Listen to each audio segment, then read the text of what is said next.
Hello friends, कैसे हो आप लोग। माजीद चौधरी आप लोगों के लिए वापस से फिर एग्रीकल्चर क्लासेस में एक बार फिर से स्वागत है। पहले हमने जो फर्स्ट क्लास थी उसमें क्लास 12 का चैप्टर 1 जो था सस्य विज्ञान, बीज और मृदा, उस चैप्टर का फर्स्ट टॉपिक हमने कंप्लीट कर लिया था। जो सस्य विज्ञान एग्रोनॉमी है वो क्या होती है, क्या मीनिंग होता है, कौन सा कहाँ से ओरिजिन हुआ, उसका कौन सा जो वर्ड है, इसके बारे में। अब हम बात करते हैं सीड सॉइल के बारे में, इट मीन्स मृदा के बारे में। तो मृदा क्या होती है, नॉर्मली हम बात करते हैं मृदा सॉइल जो हमारे प्लांट को मोस्टली क्या प्रोवाइड करवाती है, न्यूट्रिएंट प्रोवाइड करवाती है। वही क्या होती है, it means to capacity of soil to grow a plant. Soil जो मृदा है उसकी कैपेसिटी होती है उसके अंदर, जो वो क्या कर सकती है, प्लांट को जो भी न्यूट्रिएंट प्रोवाइड करवाने होते हैं। और इट मीन्स एक प्लांट को जो सबसे एसेंशियल जो एलिमेंट जो सब्सटेंस की जो रिक्वायरमेंट होती है वो सॉइल ही है। सॉइल के बिना क्या प्लांट ग्रो कर सकता है? मोस्टली जो सारे प्लांट्स हैं वो सॉइल के बिना ग्रो नहीं होते हैं। इट मीन्स हम कह सकते हैं मृदा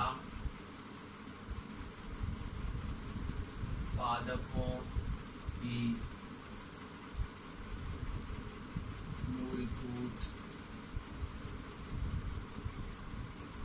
आवश्यकता है। क्यों आवश्यकता है? क्योंकि ये प्लांट्स को क्या प्रोवाइड करवाती है, फर्टिलिटी प्रोवाइड करवाती है। फर्टिलिटी का मतलब कैपेसिटी टू ग्रो। जो सारे न्यूट्रिएंट जो भी कुछ रिक्वायर होता है प्लांट को, वो सारा किससे मिलता है? सॉइल से मिलता है। तो सॉइल क्या प्रोवाइड करवाती है उसे?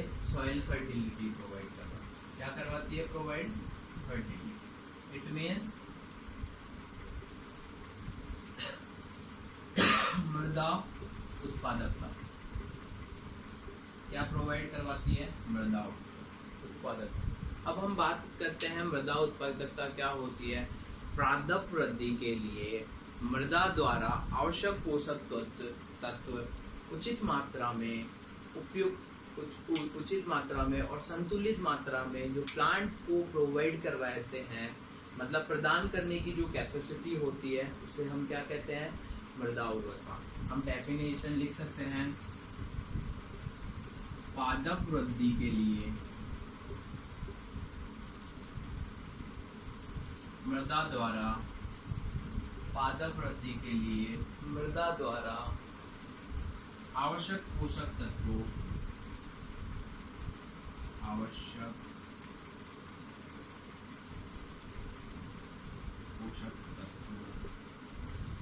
को पौधे को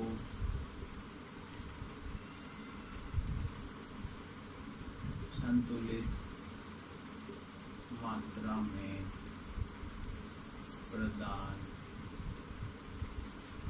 मात्रा में प्रदान करने की क्षमता क्या कहलाती है? मृदा उत्पादकता कहलाती है। इट मीन्स जो सॉइल की कैपेसिटी होती है क्या करवाने के लिए, प्लांट को जो भी एसेंशियल न्यूट्रिएंट्स रिक्वायर होते हैं उसको प्रोवाइड करवाती है। वो कैसे करवाएगी? संतुलित मात्रा में। इट मीन्स पर्टिकुलरली जितने अमाउंट में उसे रिक्वायर होगी उसी अमाउंट में करवाएगी। तो हम उसे क्या कहेंगे? सॉइल फर्टिलिटी, मृदा उत्पादकता। अब हम बात करते हैं मृदा उत्पादकता को प्रभावित करते हैं बहुत सारे कारक। मृदा उर्वरता को प्रभावित करने वाले कारक। जो मृदा उत्पादकता को प्रभावित करते हैं वो कौन से कारक होते हैं? दो कारक होते हैं। First one is natural factor.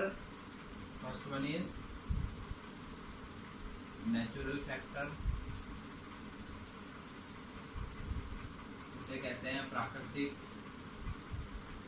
कारक। सेकंड होता है आर्टिफिशियल।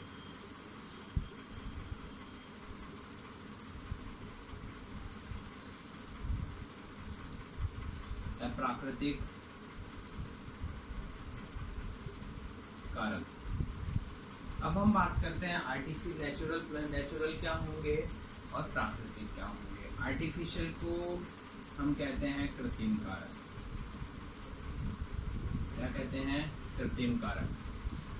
नेचुरल फैक्टर्स वो फैक्टर्स होंगे जो नेचुरली होंगे, अकर होंगे, और आर्टिफिशियल क्या होंगे जिनकी हेल्प से हम सॉइल में कुछ चेंजेस करेंगे और वो सॉइल में पर्टिकुलरली कंटिन्यूसली हमारे द्वारा जो भी चेंजेस होंगे उससे हम आर्टिफिशियल कहेंगे।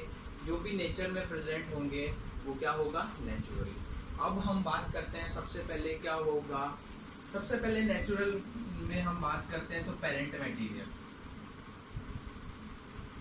कोई जो सॉइल है उसका पेरेंट मटेरियल इट मींस पैतृक पदार्थ। कोई भी सॉइल है उसमें पहले से ही जो कुछ मिनरल्स वगैरह, कुछ न्यूट्रिएंट वगैरह इस टाइप के अवेलेबल हैं कि वहां पे किसी भी एक न्यूट्रिएंट की क्या है? ज्यादा अवेलेबिलिटी है। इट मींस ज्यादा अवेलेबिलिटी है तो क्या होगा? जो प्लांट है, जो क्रॉप है, उसे पर्टिकुलर एक ही जो ज्यादा फर्टिलाइजर है, जो न्यूट्रिएंट है वो अवेलेबल होता रहेगा और दूसरे न्यूट्रिएंट अवेलेबल नहीं होंगे। सेकंड है सॉइल एज। सॉइल एज भी मोस्ट डिपेंड करती है, मतलब मृदा आयु। एक कोई भी कैपेसिटी है सॉइल की ग्रो करने की, वो फिक्स अमाउंट में ही क्या करेगी? ग्रो करेगी। अगर हम उसे प्लांट क्रॉप जो सॉइल है उसको न्यूट्रिएंट प्रोवाइड नहीं करवाते रहेंगे कंटिन्यूसली, तो एक फिक्स लिमिट, एक एज होगी जहाँ पे जाके सॉइल क्या करना बंद कर देगी? बिल्कुल भी जो प्रोडक्शन है वो करना बंद कर देगी। इट मीन्स कोई भी प्लांट वहाँ पे अच्छे से ग्रो नहीं होएगा। तीसरी, अगर प्लांट ग्रो नहीं होएगा क्योंकि हम उसे अच्छे से न्यूट्रिएंट प्रोवाइड नहीं करेंगे। थर्ड वन है क्लाइमेट। क्लाइमेट होती है जलवायु। ऐसा होता है कि बहुत सारे रीजन्स होते हैं, डिफरेंट टाइप्स की क्लाइमेट प्रेजेंट होते हैं, जिस वजह से क्या होते हैं वहाँ पे कोई भी ग्रो नहीं होती है। अब नेक्स्ट होता है भौतिक दशा। भौतिक दशा, भौतिक दशा को हम फिजिकल कैरेक्टर।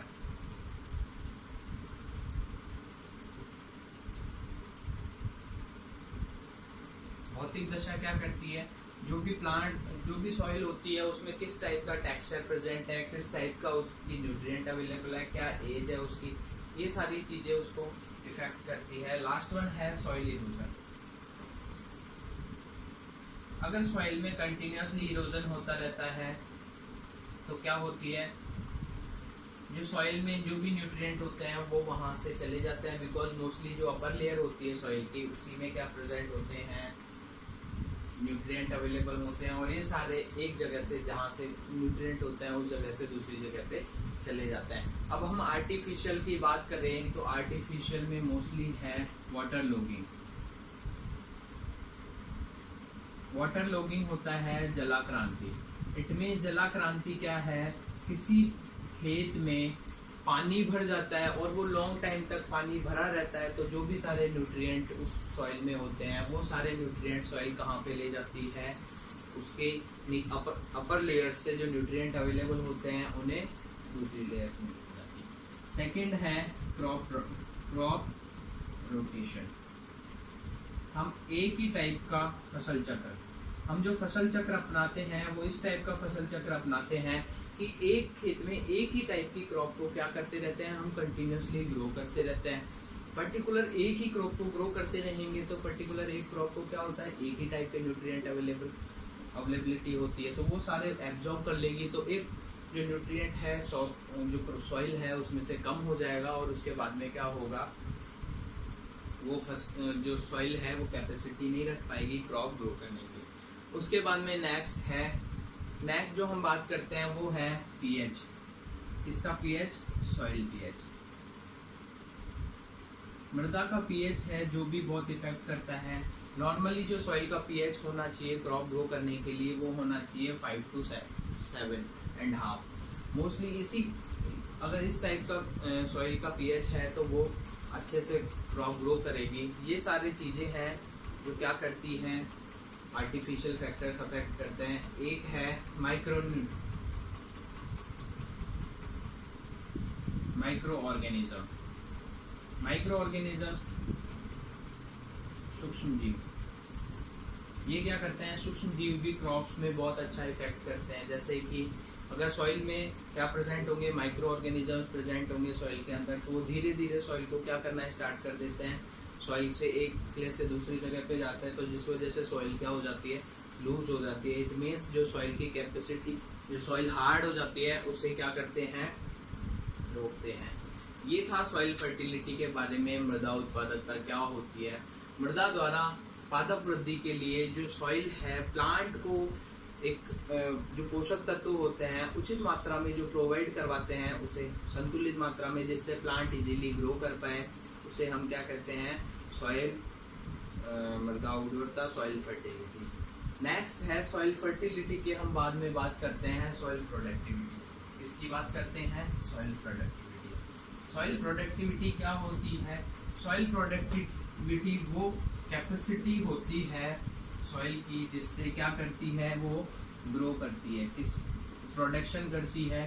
किसी भी पर्टिकुलर फिक्स क्रॉप का जो भी अमाउंट प्रोडक्शन होता है, वही क्या कहलाता है, सॉइल प्रोडक्टिविटी। अब हम सॉइल प्रोडक्टिविटी की बात करते हैं। सॉइल प्रोडक्टिविटी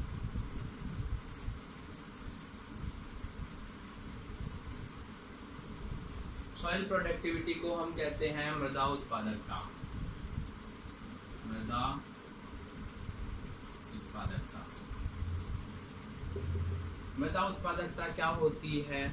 मृदा उत्पादकता प्रति हेक्टेयर जो पैदावार की जो क्षमता होती है, कैपेसिटी होती है सॉइल की। इट मीन्स हम इसे मेजर करते हैं किसमें, रुपयों में। प्रति हेक्टेयर कितने अमाउंट, कितने क्विंटल रूप में, उसमें कितने क्विंटल प्रोडक्शन हुआ, उसको हम क्या कहेंगे, सॉइल प्रोडक्टिविटी। सॉइल प्रोडक्टिविटी की डेफिनेशन है, मृदा उत्पादकता का अभिप्राय है उसकी प्रति हेक्टेयर पैदावार की क्षमता।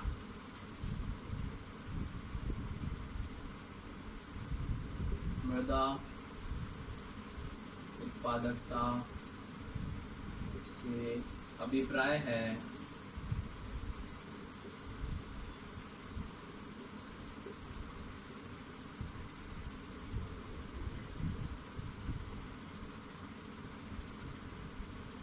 प्रति हेक्टेयर उपज।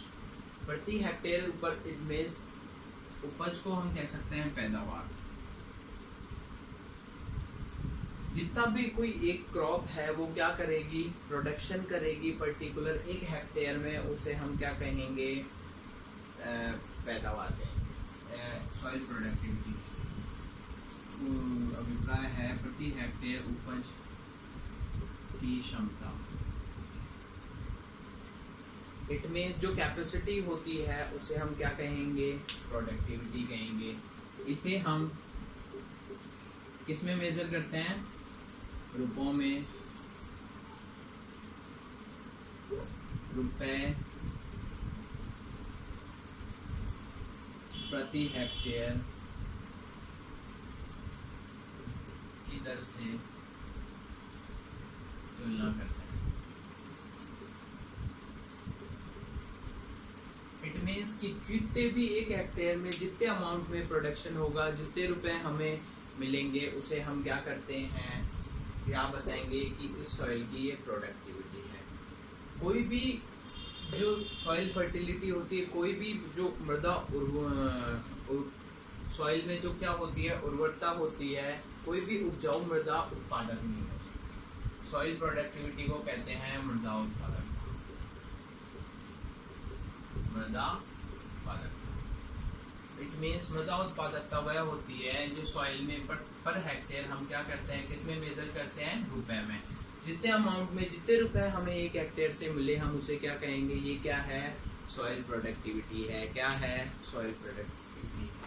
अब सॉइल प्रोडक्टिविटी को बहुत सारे फैक्टर्स हैं जो इफेक्ट करते हैं। सॉइल बहुत सारे फैक्टर्स जो हैं इफेक्ट करते हैं। उन फैक्टर्स की हम बात करते हैं, फैक्टर्स ऑफ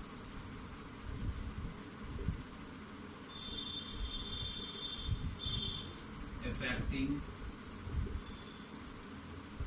soil productivity। मृदा उत्पादकता को प्रभावित करने वाले कारक। मृदा उत्पादकता को प्रभावित करने वाले कारक। बहुत सारे फैक्टर्स हैं, जैसे कि सॉइल फर्टिलिटी हो गया, सॉइल की जो भौतिक दशा है, फिजिकल स्टेटस है सॉइल का, वो सॉइल की जो लोकेशन है, किस टाइप की सॉइल है, वहाँ पे किस टाइप की सॉइल में उत्पादक की जो मात्रा है वो है, जो ट्रांसपोर्ट फैसिलिटीज हैं, ये सारे क्या वर्क करते हैं, सॉइल प्रोडक्टिविटी। अब पहले की हम बात करते हैं तो वो है सॉइल फर्टिलिटी। सॉइल में कितने % फर्टिलिटी है, इट मीन्स उसमें जो उर्वरता है वो कितने अमाउंट में है, वो क्या रिप्रेजेंट करेगी। अगर कोई सॉइल फर्टिलिटी प्रेजेंट है, मृदा उर्वरता प्रेजेंट है उसमें, तो वो क्या कर सकती है, कैपेसिटी रखते हैं प्लांट को ग्रो करने। जरूरी नहीं है कि कोई भी जो सॉइल फर्टाइल हो उसमें क्या हो, प्रोडक्टिविटी हो, ऐसा नहीं है कि इट मीन्स जो अगर कोई भी सॉइल प्रोडक्टिविटी है, अगर किसी भी हेक्टेयर में कोई कुछ अमाउंट में हमें प्रोडक्शन हुआ है, तो इट मीन्स क्या है, वो वहाँ की सॉइल फर्टाइल है, ठीक है, उसे हम कहेंगे सॉइल फर्टिलिटी को मृदा उत्पादकता। नेक्स्ट है फिजिकल नेचर। फिजिकल नेचर से कहेंगे भौतिक दशा। जो सॉइल है उसकी भौतिक दशा, किस टाइप का उसका सॉइल का टेक्सचर है, सॉइल की जो कण हैं वो किस टाइप के हैं, सॉइल की क्या कैपेसिटी है, किस टाइप का उसका स्टेटस है, किस टाइप के न्यूट्रिएंट अवेलेबल हैं, ये क्या रिप्रेजेंट करेंगे, सॉइल की नेचर शो करेंगे। थर्ड है सॉइल लोकेशन।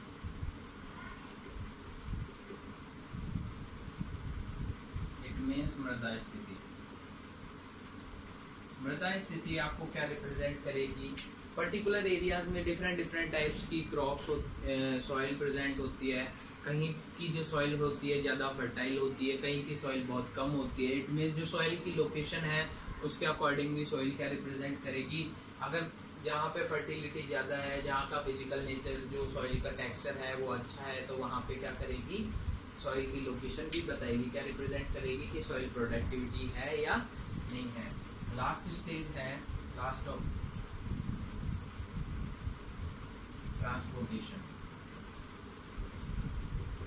सॉइल प्रोडक्टिविटी, मान लो कि हमने कोई भी अगर ट्रांसपोर्टेशन वहाँ पे इजीली अवेलेबल है, तो वहाँ पे क्या हो सकती है, होगी प्रोडक्टिविटी होगी।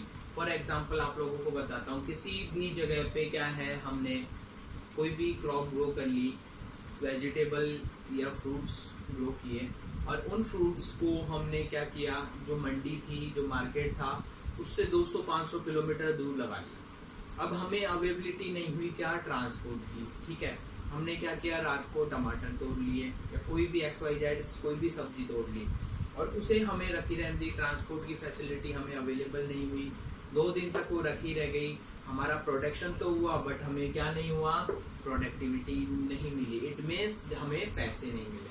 तो ये सारी चीजें थी, ये जो डिफरेंस था ये किसमें था, सॉइल प्रोडक्टिविटी और सॉइल फर्टिलिटी में।